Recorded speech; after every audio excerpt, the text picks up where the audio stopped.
Hello, dear tea friends from around the world. Welcome to our second part with Oded Tzur, my guest today for this interview. And now we are going to see Oded brew some tea, and I will give him some advice or some comments, some remarks on how he's doing it.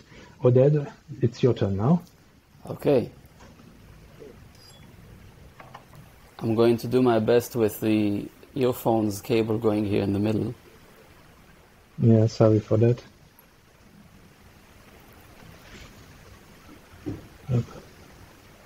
I'll be brewing at the same time. Actually, I have my tea is already.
Okay, I'm watching, and then pouring mine.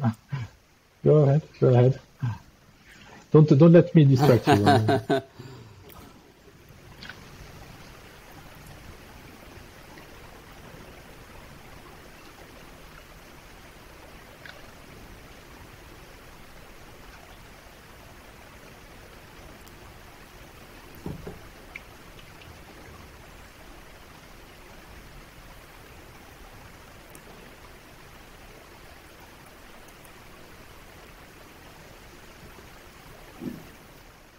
So, what tea are you brewing? I'm brewing a Oolong from the one you sent me just now, from 2022.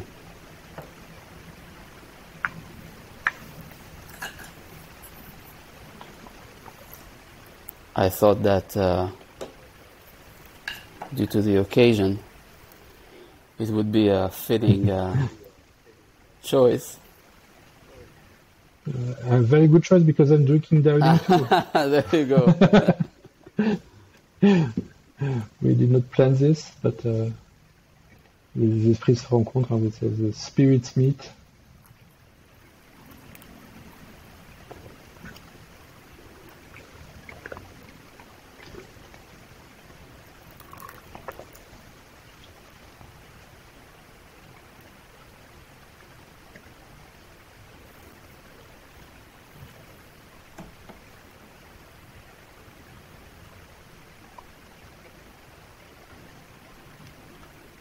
Okay, see a nice color. You're using a zhuni Yixing teapot to brew.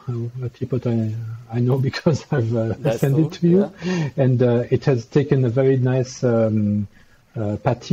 It has become much darker in color and more brilliant. At first, it was much more dull and lighter. Orange color. Now it has really taken a very nice color. Yeah. I see the leaves then have opened up well.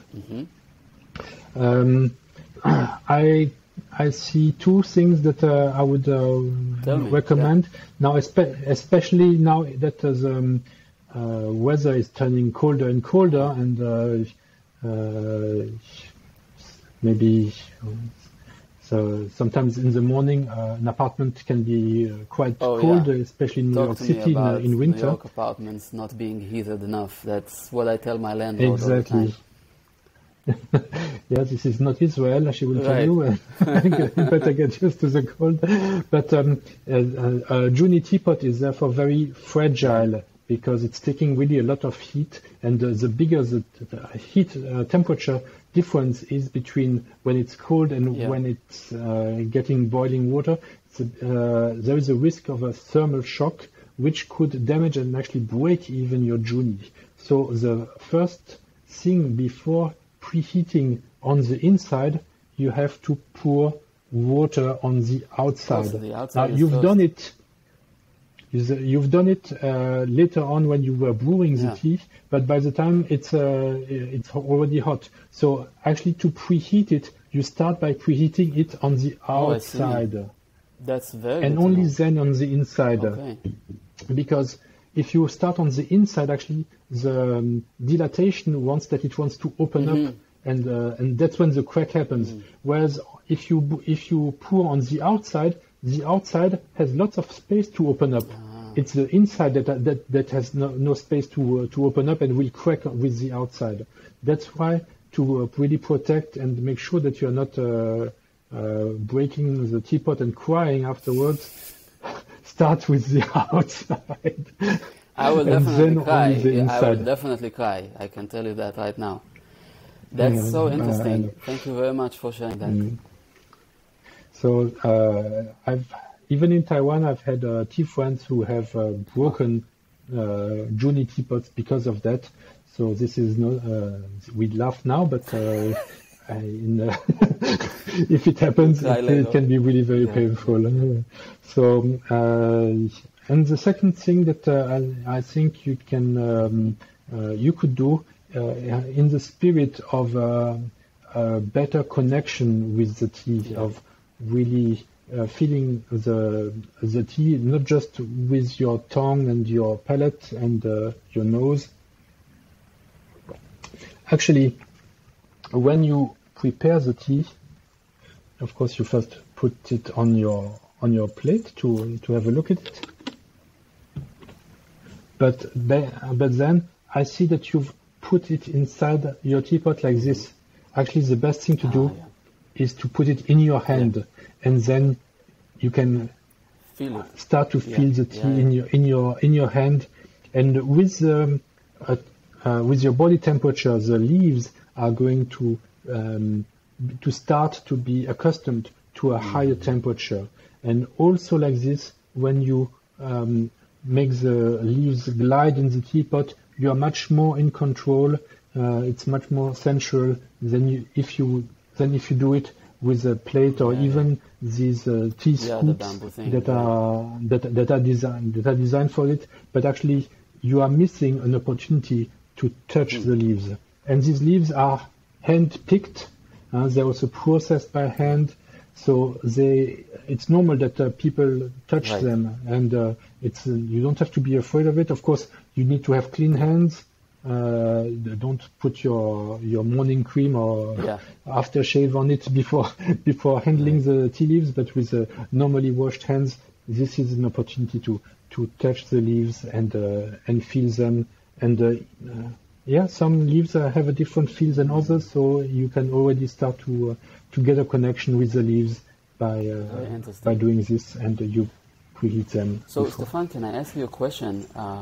When you were saying that the leaves, for example, would heat up a little bit because of the body heat in your hand, is it true to say that in the tea process there's a lot of priority given to gradual movement, that things would happen one step at a time rather than kind of in a stark manner?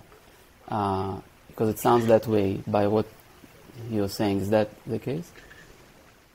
Yes. It is the case that for oolongs especially, we are talking about oolong, that the process of from the harvest to the end product is almost 10 hours. So there are several steps of outdoor withering, and even before the indoor withering, bruising. The only step that is really quick is when we want to stop the oxidation level. But all the other steps are done, as you say, very slowly, by trying to be very gentle to the leaves, not to harm them. All the movements are rather quite gentle.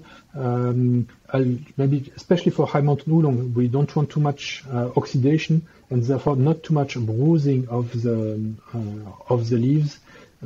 It's with red teas, Hongcha, fully oxidized ones, that they are completely pressed, and you can see the juices coming out, and that's why the leaves are a bit torn. But with the oolongs, the process is really very, very slow and very respectful of the leaves, taking really time. So this is also a respect to the leaves, and we can have the same approach when we are making tea. Yeah, I see. That's very, very interesting. Thank you for the advice. I'm definitely going to implement it. I actually have another question, if that's okay, yes? Now that we are talking, because I know that, by the way, this is amazing tea.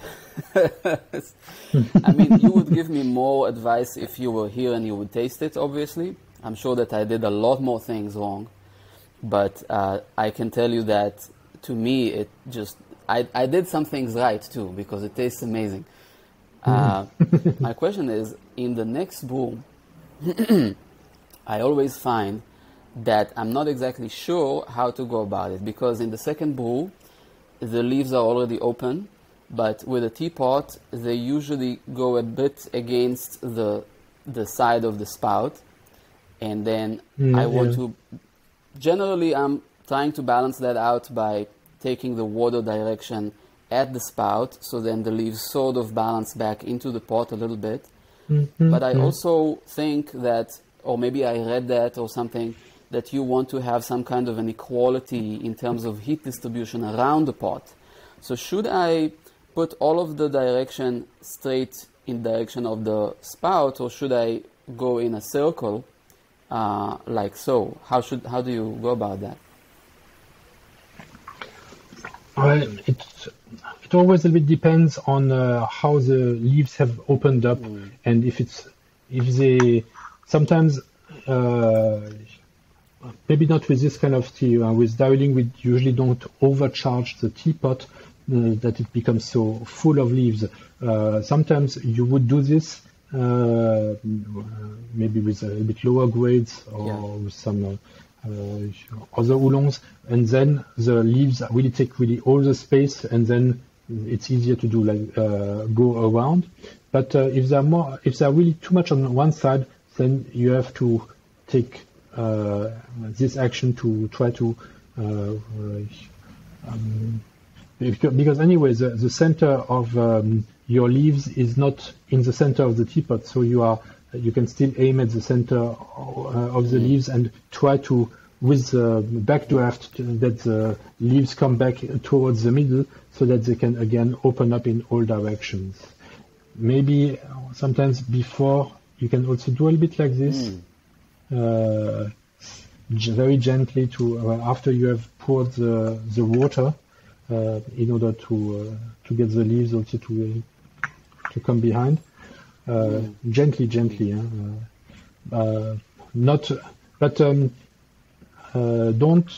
move the leaves by shaking the teapot before this when it's empty. This is not the way to do it. Do it with the flow of the water. Okay. Okay. Okay. Thank you very much. I've enjoyed this interview very much, and I've enjoyed drinking tea with you. I wish you could do this more often. Great. Let's schedule some other time. Sounds good. And I wish you good luck with your next album and your next concerts.